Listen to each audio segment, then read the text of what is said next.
Hola, ¿qué tal? ¿Cómo están? Soy Marcos Politi y en la clase de hoy vamos a ver cómo es el tratamiento de distintos tipos de variables en el entorno de programación de Arduino.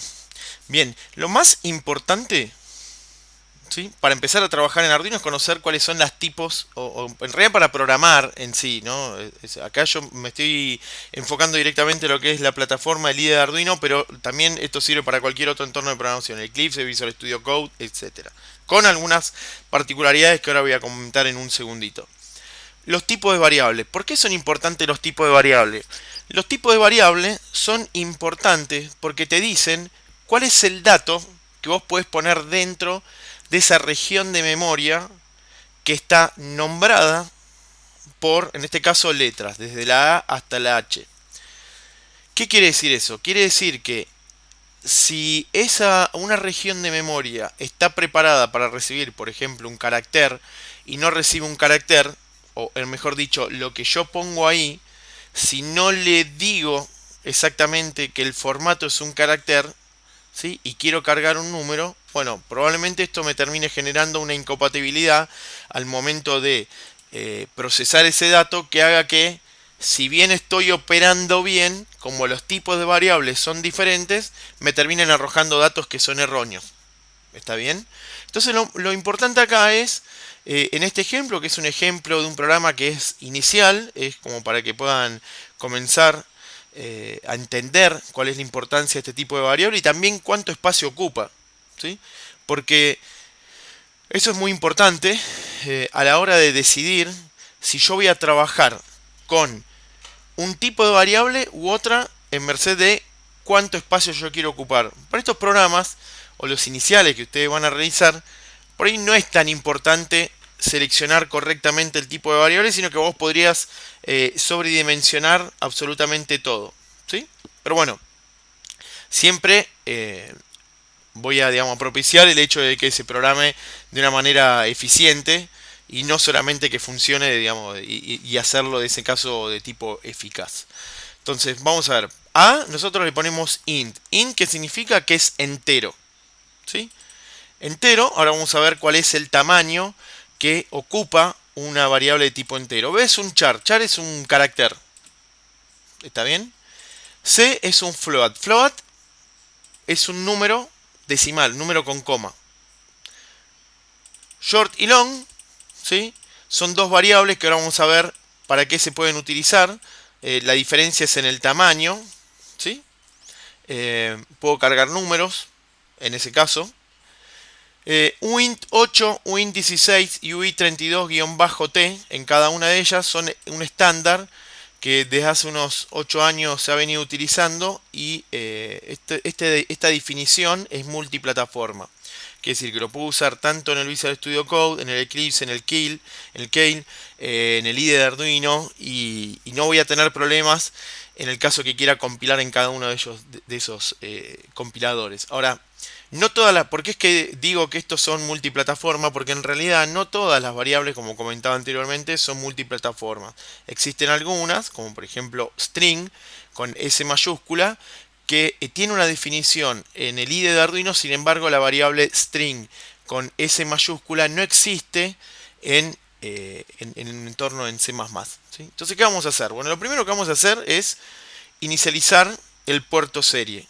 Una velocidad determinada, en este caso 115.200. ¿Por qué voy a inicializar el puerto serie?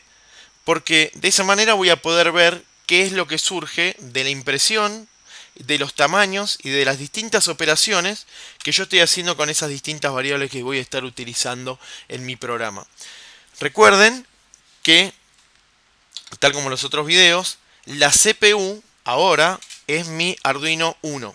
Es decir, que si yo ahora ya lo tengo conectado, vengo acá, selecciono mi placa de Arduino Uno y selecciono el puerto COM, el cual, bueno, ya lo tengo seleccionado, dado que el programa ya está grabado. ¿Está bien? Bien.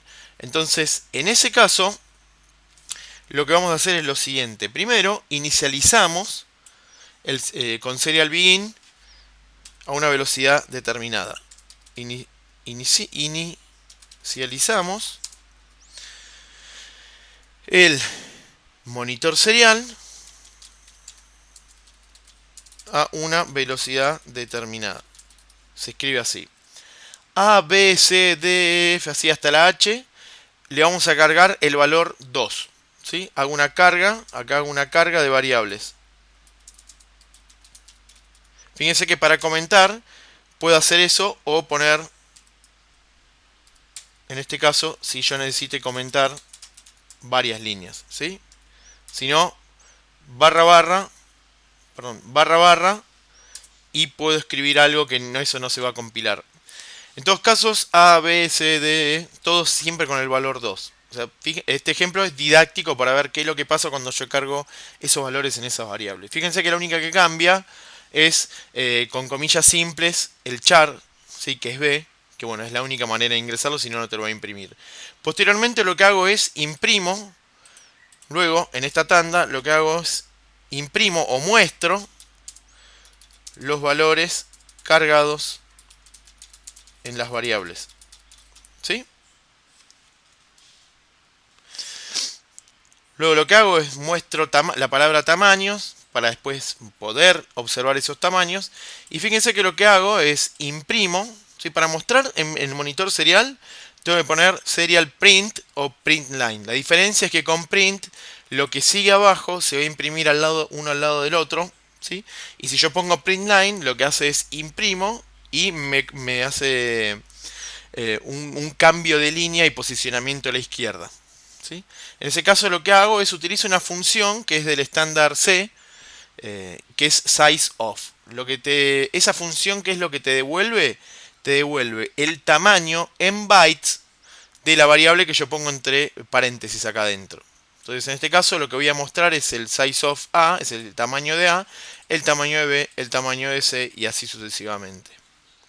Vamos a ver qué es lo que pasa en esta primera etapa. Vamos a bloquear esta parte. Esa es una manera también de ir comprobando paso a paso las distintas etapas del programa. Es decir, bloqueo esto de tal manera que para el compilador eso no existe. Entonces está todo comentado.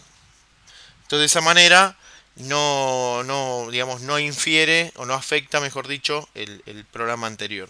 O todo lo que está acá arriba, ¿sí? Las líneas de código anterior. Bien, una vez que se termina de grabar, vamos a verificar a ver qué es lo que ahí ya está subido. Vamos a fijarnos. Fíjense. En todos los casos, obviamente, acá vamos a ponerlo uno al lado del otro. Fíjense que lo que hago es imprimo 2. ¿Sí? Al A le cargué el 2, muestra el 2. Al B le cargué el 2, entre comillas simples, mostró el 2. Al C le cargué el 2, mostró 2.00, porque es un float, es un decimal, ¿sí? Un número decimal. El D, el E, el F, el G y el H imprime siempre el valor número 2. Pero vamos a ver qué es lo que pasa con los tamaños. Y para ver qué es lo que pasa con los tamaños, vamos a fijarnos acá, vamos a hacer un par de enters para que podamos ver comparativamente qué es lo que está pasando. Vamos a suprimir acá el espacio y vamos a ver. Bueno, vamos a achicar un poquitito acá y vamos a meter un par de enters más. Un par de enters más. Fíjense el tamaño. En este caso, el entero, ¿sí? Ocupa 2 bytes. ¿Sí? Con 2 bytes yo puedo tener una representación de ¿cuántos números? Bueno, lo habíamos comentado la otra vez, de 2 a la 16. ¿Sí? Esa cantidad de números que yo puedo representar es de 65.536 números. 2 a la 16. ¿Sí? Bien, char B es un carácter, ocupa 1 byte. Es decir, son 8 bits. Float C son 4 bytes. Quiere decir que yo puedo representar 2 a la 32 números diferentes. El short y el long tienen 2 bytes y 4 bytes de manera correspondiente. Y ahora vamos a ver. Es unsigned int 8. Acá te está diciendo ya el tamaño, ¿no? Unsigned int, es decir, es un entero no signado. F, que se usaría, por ejemplo, si vos quisieras hacer alguna operación que sabés que siempre te va a dar positivo. ¿Sí? Lo mismo con el 16, lo mismo con el 32, te ocupa 1 byte. Y es lógico porque esto acá te marca la cantidad de bits. Si es 8 bits es 1 byte. Lo mismo con 16, que vamos a ver que es 2. Y lo mismo con 32, que es 4. 4 por 8, 32. ¿Está bien? Bien. Con eso podemos analizar entonces los tipos de variable cómo lo muestran y el tamaño que ocupa en memoria. Ahora lo que vamos a hacer es, vamos a operar entre esos números. La operación lo vamos a hacer de la siguiente manera. A, nosotros dijimos que era un entero, ¿sí? C era un float. E era un long. Y bueno, esta parte de acá vamos a bloquearla porque ahora no quiero mostrar esto por ahora. Entonces vamos a hacer lo siguiente. Imprimo operaciones para que quede claro después acá cuando compilemos de que lo que viene ahí son las sumas que yo estoy realizando. Y vamos a hacer lo siguiente. 2,37 más 6. Lo estoy cargando una variable A que es de tipo entero. Después imprimo esa variable. Luego lo cargo a una variable C. Entonces hago 2,37 más 6. Y lo cargo a una variable que es de tipo float. Y lo mismo hago con una variable de tipo long. ¿Sí? Entonces vamos a ver qué es lo que pasa, qué es lo que arroja el microcontrolador cuando hago estos distintos tipos de operaciones. Ya alguno estará sospechando a ver qué es lo que va a pasar, pero vamos a verificarlo ahora cuando abramos el monitor serial. Fíjense.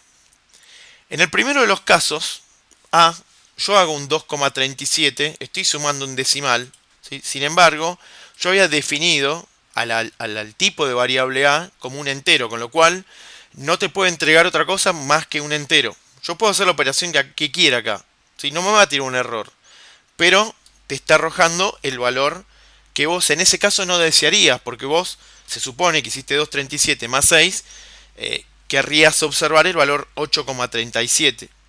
Sin embargo, no te lo da. El microcontrolador está haciendo lo que vos dijiste, lo que vos le cargaste. Sin embargo, no es lo que vos deseabas. Pero eso es porque hubo una equivocación en la elección del tipo de variable.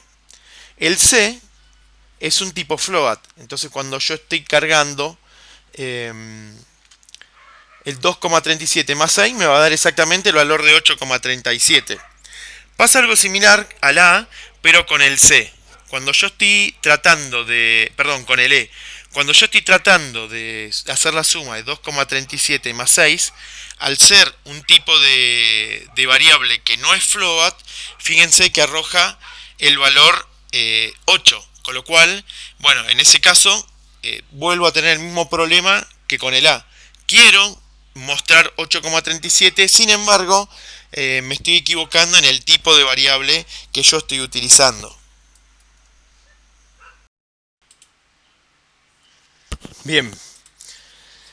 Y ahora vamos a ver qué es lo que pasa cuando yo hago operaciones y quiero que a pesar de que un número sea tipo float, es decir, que se pueda representar con coma y ver la parte decimal, quiero ver qué es lo que pasa si, suponiendo que yo estoy operando con números decimales, pero lo que deseo es ver solamente la parte entera. En ese caso se utiliza lo que se denomina cast, o casting, o casteo. Fíjense que C es un tipo de variable que es float. Yo estoy haciendo 2,37 más 6. O sea que me debería dar 8,37. Sin embargo, yo lo casteo y digo que el formato que yo le pongo acá a C tiene que ser entero. Entonces, en ese caso, vamos a ver qué es lo que pasa.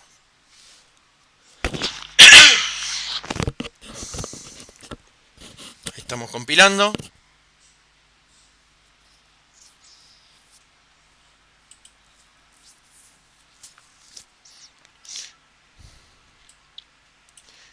Fíjense que en este caso, como yo estoy diciendo que solamente esté la parte entera, me va a imprimir 8. 8.00 porque la variable es de tipo float, o sea que la parte decimal te lo va a mostrar. Sin embargo, lo estás casteando. Esto puede servir, no sé, para algún tipo en particular de redondeo, de no sé, o no de redondeo en realidad, porque esto no sería técnicamente un redondeo, porque si fuera 2,97 también estaría imprimiendo el valor 8, ¿sí? Por más que te dé 6,97. Perdón, 8,97, disculpen. Con lo cual no sería un redondeo, ¿sí? Sino que es una operación que lo que hace es castear, es decir, le da el formato de lo que yo pongo acá adentro a la variable que yo tengo acá. Y por supuesto, nada, con el criterio que corresponda a, bueno, yo no le puedo cambiar a formato tipo char si lo que yo tengo acá de este lado es un número, ¿sí? Si se sobreentiende que eso se puede hacer porque se incluiría a los enteros. ¿Está bien? Bien. Los invito entonces a probar, a practicar qué es lo que pasa con distintos tipos de operaciones utilizando su Arduino y de esta manera poder tomar y familiarizarse y tomar un poquitito de práctica con los distintos tipos de variable que existen en C y que pueden ser utilizados por ustedes para desarrollar sus proyectos. Bien, deseo haber sido claro. Si así no lo fuere, por favor, contáctense conmigo mediante la plataforma virtual a través del campus. Y si no, por medio del email. Les mando un saludo y nos vemos en el próximo video.